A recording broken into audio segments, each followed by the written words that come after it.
நல்லது பண்றதுக்கு அரசியலுக்கு வாங்கடா, கொள்ளை அடிக்கிறது கொலை பண்றதுக்கு அரசியலுக்கு. ஒரு மனிதன் இருக்கிறான் என்றால் ஒரு உயர்ந்த விஷயத்தை உயர்ந்த விஷயம் என்று வெளியிலே சொல்லுவதற்கு அவன் தயங்கக்கூடாது. நேற்று நான் சற்றும் எதிர்பார்த்தது கொஞ்சம்தான். ஆனால் இவர்கள் நடத்தி காட்டியது மிகவும் அதிகம். மிகவும் அதிகம் என்றது ஒரு அளவுக்குள்ள உட்பட்டு நான் சொல்கிறேன்னு அர்த்தம் இல்லை. அவங்களுடைய சிரத்தையும் அந்த வைராக்கியமும் சேர்ந்து தான். ஒரு சிரத்தையும் வைராக்கியமும் இல்லாமல் ஒரு காரியத்தில் அட்டம் பண்ணவே முடியாது. நடந்து முடிஞ்ச தமிழக சட்டமன்ற தேர்தலில் யார் வெற்றி பெறுவாங்க, யார் முதல்வராக போறாங்க அப்படின்னு மக்கள் மத்தியில நிறைய எதிர்பார்ப்பு இருக்கு. ஸோ பலருமே அவங்களோட ஆதரவு எதிர்ப்பையும் தெரிவிச்சிட்டு தான் இருக்காங்க. ஸோ இந்த நிலையில தான் இசையமைப்பாளரும் ராஜ்யசபா எம்பியுமான இளையராஜா அவர்கள் என்னோட ஆதரவு விஜய்க்கு தான் அப்படின்னு சொல்லி இளையராஜா அவர்கள் ஷேர் பண்ணியிருக்கிற இந்த விஷயம் பலருக்கும் ஆச்சரியத்தையும் அதிர்ச்சியும் ஏற்படுத்தியிருக்கு. அவரோட யூடியூப் பேஜில் விஜய்க்கு ஆதரவா விஜயோட போட்டோவை போட்டு ஷேர் பண்ணியிருக்கிற இந்த வீடியோ வைரல் ஆயிட்டு இருக்கு. இளையராஜா அவருக்குன்னு சொல்லி சொந்தமா இளையராஜா அபிஷியல் அப்படின்னு சொல்லி ஒரு யூடியூப் பேஜ் நடத்திட்டு இருக்காரு. அதுல அடிக்கடி அவர் கம்போஸ் பண்ணி பாடின பாடல்களை வெளியிடுவாரு. ஸோ டெய்லி 2 பாட்டாவது வெளியிட்டுருவாரு. ஸோ அந்த வகையில தான் நேத்து எங்கள் நீதி அப்படின்ற படத்துல இருந்து 2 பாடல்களை ஷேர் பண்ணியிருக்காரு.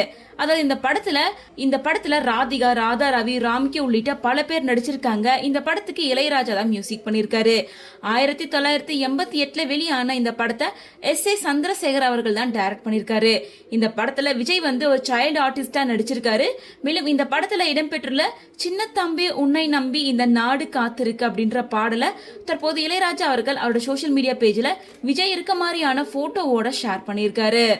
மேலும் பாட்டை ஷேர் பண்ணது மட்டும் இல்லாம விஜயோட சின்ன வயசு போட்டோவை தம்ப்நெயிலா வச்சு அந்த தம்ப்நெயில்ல பின்னாடி பார்த்தோம்னா ஒரு பெரிய மாளிகை, அதுக்கு முன்னாடி கொடி உயர்த்தி தொண்டர்கள் உற்சாகமா ஆர்ப்பரிக்கிறதாகவும் வெற்றியோட அடையாளமா கையை உயர்த்தி காட்டுறதாகவும் போட்டோக்கு பின்னாடி தெரியுது. இதெல்லாம் வச்சு பாக்குறப்ப தளபதி விஜய் அவர்கள் ஜெயிக்கணும், என்னோட ஆதரவு அவருக்கு தான் அப்படின்னு சொல்லி இளையராஜா அவர்களே சொல்லிட்டாரு அப்படின்ற மாதிரிதான் இருக்கு. ஏன்னா நடந்து முடிஞ்ச தமிழக சட்டமன்ற தேர்தலோட கருத்து கணிப்பு வந்துட்டு தான் இருக்கு. எல்லாருமே டிஎம்கே தான் மறுபடியும் ஆட்சி அமைக்கும் அப்படின்னு சொல்லியிருக்காங்க.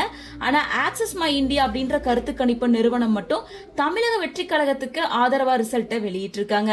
அதாவது 35% வாக்களை பெற்று 98ல இருந்து 120 தொகுதி வரைக்கும் வெற்றி பெற வாய்ப்பு இருக்கு அப்படின்னு விஜய்க்கு ஆதரவான ஒரு ரிப்போர்ட்டை வெளியிட்டு இருக்காங்க.